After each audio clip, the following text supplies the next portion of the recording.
Okay, everyone. Hi. For the lecture assignment this week, there's two things that you need to have open. The first one is the one on the right here, and that's going to be a PDF file that's from the University of Washington. And it gives you a little bit of background, one-page kind of quick cheat sheet, if you will, on how to cite in MLA format, the Modern Language Association, which most liberal arts colleges, most liberal arts programs use. So that's the MLA, and that's what we're going to use, and that's what your English teachers are going to use as well.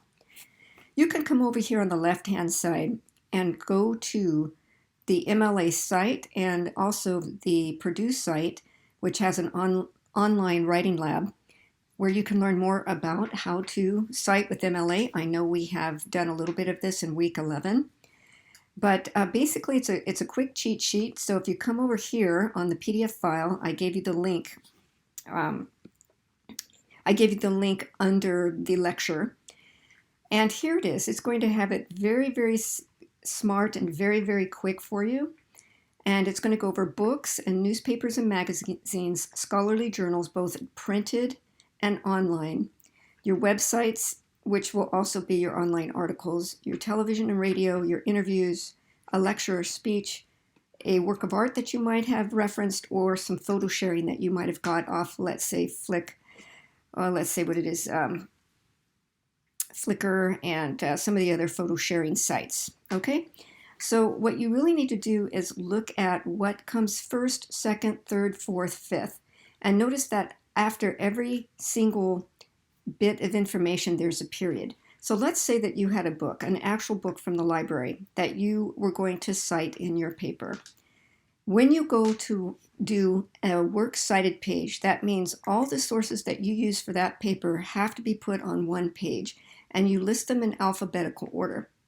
So if you had a book, the first thing you're going to list is the last name and the first name of the author, then a period. That separates it. Then you go with the title of the book, then a period. Then the city where that book was published, maybe it's New York or Cambridge or somewhere, Massachusetts. And then the publisher, maybe it's Syncage or maybe it's Pearson, whoever the publisher of that book is.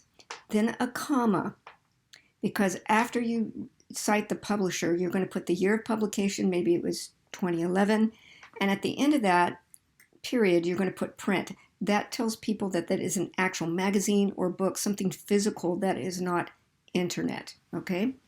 So this is what you are going to be practicing. I really want you to take a look at this. Now, there's automatic cited machines, like you can go to EasyBib, which cites things automatically for you. But I really want you guys to get the feel of how could you do this yourself if you didn't have a citation machine. And I will give you guys links to citation machines, but I want you to really experience this firsthand. So you take a look, notice that the author is always first, no matter what, the author, author, author. But if there's no author, then the title of whatever it is that you're watching or whatever it is that you're reading comes first. Down here for an interview, the name of the person interviewed makes sense. If you're watching a lecture, what is the lecturer's name? Okay, if you're looking at a photograph or work of art, who is the creator of that photograph or the painter or the photographer? And then for photo sharing, who owns that? Even if they're not the actual photographer or the painter, who actually owns that particular picture that was uploaded to one of the sites?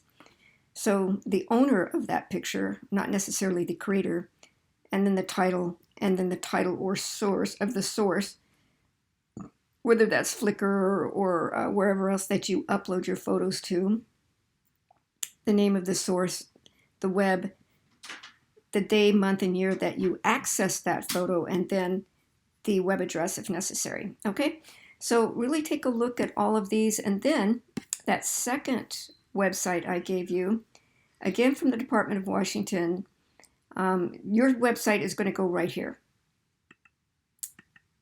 This is what you guys are going to see when you click on the website, okay? The web link that I gave you. Because this is the little game that you're going to play to see if you can move these pieces around to get them in the right place. And what you do And there's about 8 of these, okay? You'll go through all the MLAs, and it will say it up here, MLA. And there will be about 8 screens, and then if you keep going, then it will switch over to APA, and you guys don't want to do that. We want to stick with the 8 screens that you're going to see here. And your job is, it's going to tell you right here, this is MLA format for an art or photograph citation. So what you want to come down here is an art or photograph citation, right? So what you want to see is, well, who is the creator? So I'm going to come over here and see if I can find the name of somebody. And it looks like the only name that I see is Benton, Anita, period. And that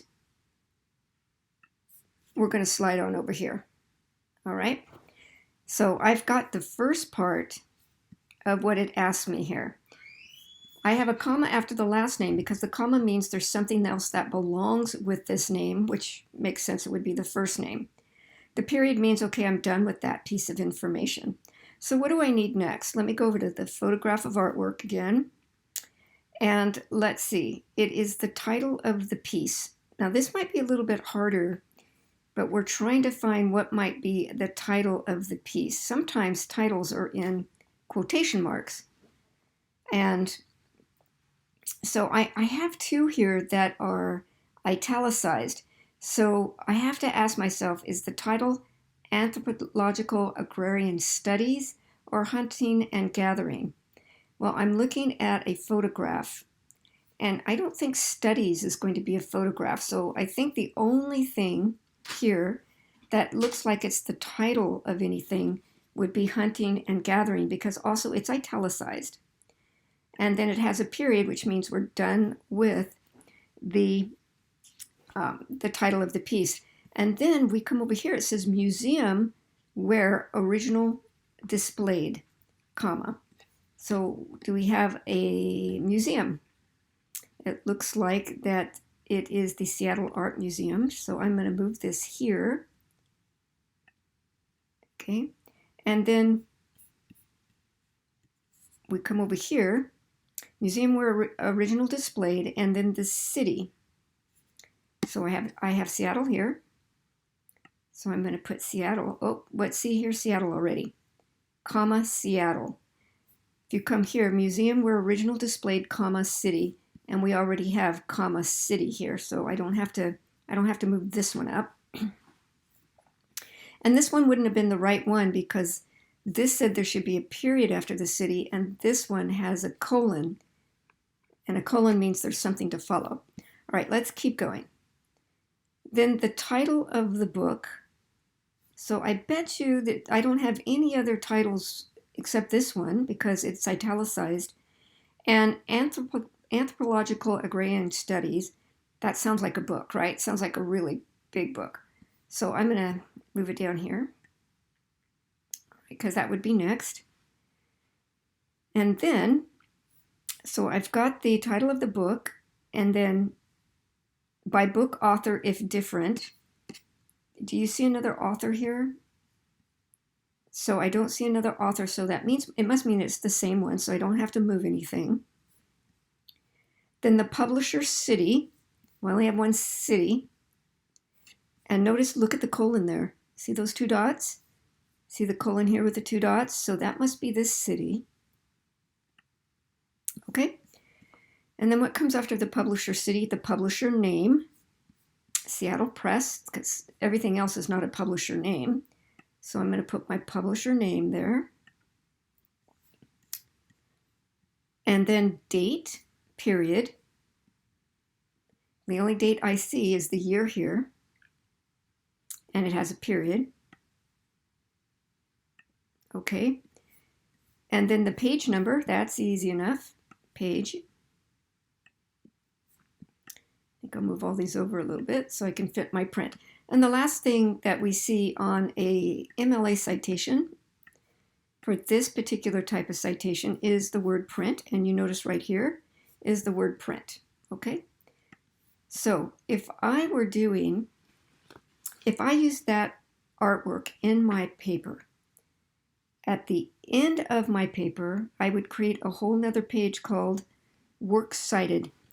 And I would have to use all of this information to tell my reader that, hey, that's not my photograph. I got that photograph from a book, and that book was called Agrarian Studies, and it was in a museum, and the name of the artwork was Hunting and Gathering, and the person that created it was Anita Benton, and these are all the other things I need to tell you about the year and the date and the publisher. That's what you guys are going to do when you get into English 200 and English 1A. You have to tell the reader, I got all my information from these sources, and I'm going to put all those sources on one page called a works cited page. So now you can check your work, and then you can get a hint if you need a hint. But let me check my work. So if I got 100, yep, we got it. We did it right. We're going to say, okay. Let's say I didn't get it right. Let's say I've got some things messed up here. So if I got it wrong, let's say that I thought the name of the book was first and this. Let's just pretend I really didn't know what I was doing. What it will tell you, move this up here. Let's get that right.